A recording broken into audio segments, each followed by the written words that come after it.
Hey guys, welcome to Just Driven. Today's video is going to be a new project. I think you're going to like this one. This is a really badass truck. It is a 2022 Silverado 3500 with a custom-built Rossmonster Overland camper on the back of it. We'll tell you the entire story in this video, how it came to us off Copart because it was a salvage title.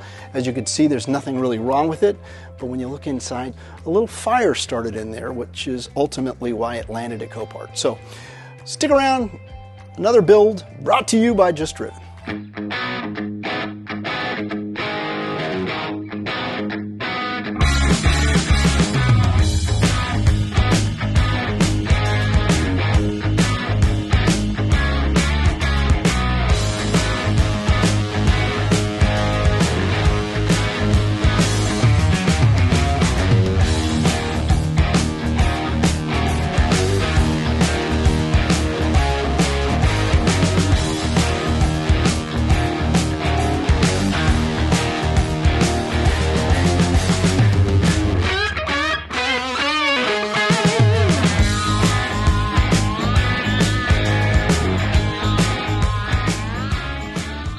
If you guys recall, when we started this YouTube channel, way back when, we did a Chinook video where we took an ambulance and we converted it over to an existing Chinook and we swapped over the four-wheel drive diesel cabin chassis over to the Chinook body and we customized it and it really came out amazingly well. We ultimately ended up selling that to make room for more builds. You know, that's what happens in business. I've always wanted to do another Overland vehicle. Alex and I run a dog rescue nonprofit called the Underdogs of Love, where we pull senior dogs that are on the youth list at all the surrounding shelters in Southern California. Southern California, it's crazy how many dogs they euthanize just simply because no one wants them. Let's face it, inflation's through the roof, everything costs more money than we can afford, and the first thing to go, unfortunately, are our pets. Now, myself and every employee in this company doesn't get that because they're family, but unfortunately there's a lot of people that are surrendering their pets. So we did a Hummer H2 that we cut in half, we extended the chassis on it, we put a Duramax diesel and an Allison transmission in it, and we were going to eventually put a box on the back of that and call it our Underdogs of Love rescue rig. Again, so many projects, not enough time, that kind of got pushed and kicked to the side. It's sitting over at one of our storage yards just collecting dust. And in the back of my mind, I thought, man, it would be so cool to eventually find another Overland style vehicle that would suit my needs to go camping, take the dogs with me. And unfortunately, you know, there's only a handful of RVs outside of a Class A motorhome or even a Class B or Class C motorhome. I wanted something that I can go off-roading in. This company called Rossmonster, what you see now, it's in its raised position, but those front windows on the cab disappear because this whole roof drops down to the windshield. It's pretty maneuverable. It's not so huge that you can't take it to Home Depot and park it in the parking lot. It's comfortable to drive. It's basically a long bed Silverado crew cab. And this thing, you know, as usual, I'm on Copart and IAA, and I'm on these different auction sites looking for police cars to acquire to build our inventory of police cars for the studio rental stuff we previously have talked about in other videos. And this kind of caught my eye, and originally the way it was photographed, it just looked like a pickup with a camper on it. Once I kind of opened up the page and started going through the photos, I realized, crap, this is a Rossmonster. Rossmonster is a company in Colorado. They build this unique design in several configurations. This is called the Baja configuration. It's for off-roading vehicles. They place this on a cabin chassis. This particular configuration is a Chevy Silverado, but they could do it on a Dodge Ram. They could do it on Ford cabin chassis. Essentially, it's a pickup truck with the bed removed, and they just put their special box on the back of it. What makes the box so unique is the quality of their craftsmanship is amazing. Their interiors are beautiful, all sorts of mood lighting, full showers. The roof on this unit is just full of solar panels, which is what we kind of did on our Chinook build way back when. So this thing just ticked all the boxes for me. The reason why it was on Copart was it had a very minor, not really minor, moderate interior fire. Fortunately, it was all closed up apparently when the fire happened, so it didn't get enough oxygen and the fire put itself out. There's no external damage. Walking around this unit looks perfectly fine. The best thing the most important thing for me in an Overland vehicle is a pass-through cabin. You know, like the Chinook we built, it was an ambulance chassis, and the cabin chassis passed right through into the, you know, rear seating compartment and bedding compartment. And that's what Rossmonster did. They actually built a pass-through. And if you remember, the Hummer H2 was an SUT pickup with a midgate, and that's why I was so excited about building that Hummer H2 into a Overland type vehicle, because it had a pass-through. So you could be sleeping in the back, and then all of a sudden you have to move the vehicle. You don't have to get out, go to the front door, hop in it, and start it up. You could just crawl right through into the driver's seat and off you go. Rossmonster's big thing is they have pass-throughs, and this is a pass-through cabin. So, you know, come check it out. I'm not in love with this bumper. This bumper kind of looks like a saggy diaper to me. It's just too big. There's some smaller, tighter versions of this bumper I'm going to go with. I will eventually install a winch in it. This unit only has 7,900 miles on it. You know, the retail on one of these... What's the retail on one of those?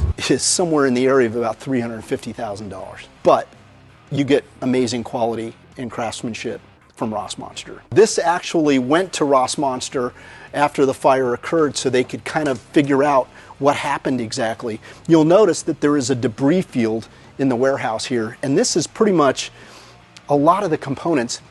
Actually, it's pretty much all of the components that we pulled out.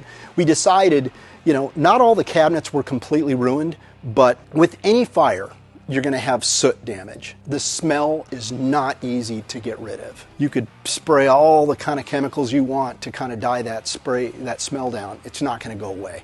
So what we've ultimately decided to do, and Rossmonster's been great. Once we won the vehicle at the auction, immediately I got on the phone. I was able to talk to the CEO, very familiar with the rig. They were trying to identify what happened because it was an electrical fire that actually started in the power box area. They weren't 100% sure. They thought maybe there was a fail-safe that failed, actually. Turns out, after we got it, we found a dead bird.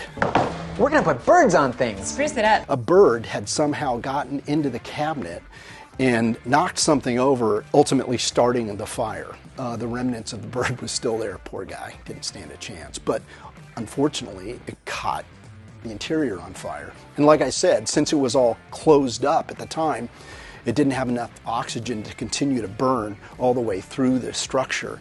Essentially, in this area right here is where the principal battery lays up against this wall on the floor in a cabinet.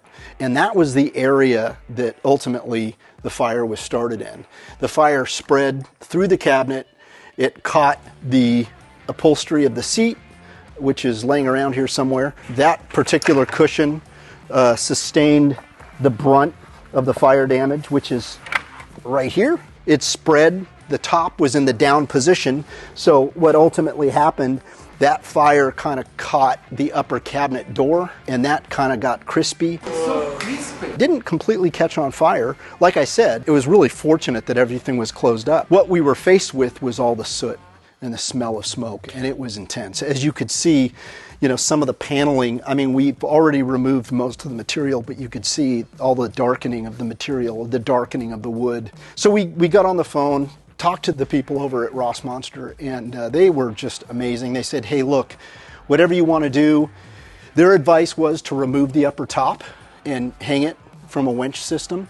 That way we can install all new cabinetry inside. You know, they offered to supply us with an entire interior package from the latest model Baja that they manufacture, which is pretty much the same unit with some upgrades and whatnot. The problem is the top would have to come off and everything would drop inside. We've kind of elected to customize it to our likings. The interior is like brand new. I mean, there's absolutely nothing wrong, and there's hardly any smell whatsoever in here because the shade, the padding area that separates the rear interior to the cabin was down during the fire. So that's a plus. So other than maybe steaming the carpet, steaming the headliner, there's not going to be any remnants of smoke. There is a process that you have to follow, and in most cases, it's literally starting from scratch. Rossmonster really prides itself in their species of wood, their material that they use on the walls, the headliner. Unfortunately, a lot of that material absorbed that soot, and it's not coming out. We decided We're not going to chance it. And we removed pretty much all the cabinets. We removed all the boxes. We removed the counters. We removed the shower. We had to, unfortunately, disassemble the shower. And then we started pulling all the panels out. You know, Keaton actually came in and started removing the material off the backing that makes up the paneling, and we're going to reupholster all the padding just to ensure that we're going to completely 100% mitigate the challenges of the smell. We're going to go ahead and replace all the insulation. The wiring, you know, fortunately the wiring outside of the principal battery and the safeguard mechanism that was in place was damaged. Everything else was in really good shape. All the wiring is solid. We were able to put power to the power top. All 4 jacks immediately moved the top up. So, you know, we're feeling pretty confident. You know, there's always a gamble when you buy something like this, especially on a site like Copart that gives you no information. It is salvage title, which means for the rest of its existence, it's going to carry a branded title saying salvage, which means you can't really finance it. You know, you can't warranty it. I can't go to the dealer and complain that the transmission's slipping because of the branded title. It voids all warranties. It voids pretty much everything, but I'm okay with that. The shower is relatively small in this unit. We're going to make the shower a little bit larger, and then the plan is to make the cabinets a little bit more suitable for our needs. This has got a double stacked refrigerator, so you've got a drawer for the refrigerator on the top and a drawer for the freezer on the bottom. That's like a $2,800 unit. We're going to keep that unit and we're going to customize the cabinet to fit a little better. And then we're going to pick our own material, our own species of wood. Probably going to go with a teak and or a bamboo style wood and replace the flooring, the paneling, the headliner.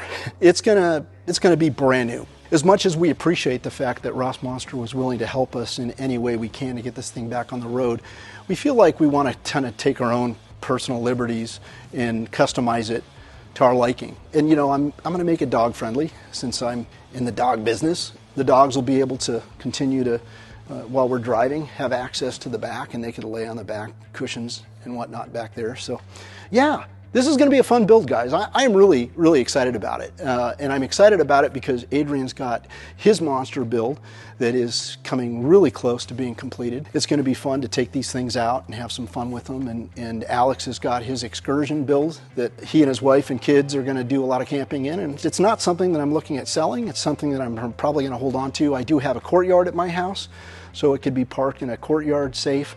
Eventually, I'll probably build a cover for it. It won't fit in my garage. It's a little bit too big, but I'm a huge fan. This is a Duramax. This is a Allison Trans. It's kind of a commercial brand transmission offered in a civilian use package. And it is a 10-speed Allison transmission. So fun, fun, fun stuff. I can't wait to pull it out and actually show it off a little bit. Is it something that you could go crazy off-roading in? No, I mean, it's probably an 11,000-pound rig when it's done. It's not something that you're going to be doing rock climbing in, but it'll certainly take you places where you can't really go in just a standard two-wheel drive 18,000-pound RV. I hope you like this video.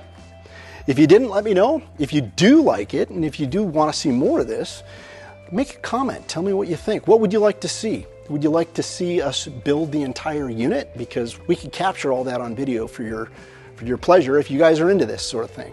But it is going to be another one of our projects, one of many. Share this video with your friends if you think they're into the Overland experience. And you know, my goal would be to get this thing on the road, get Adrian's on the road, get Alex's truck on the road, and we all take a trip with all the monsters. And I mean the dogs.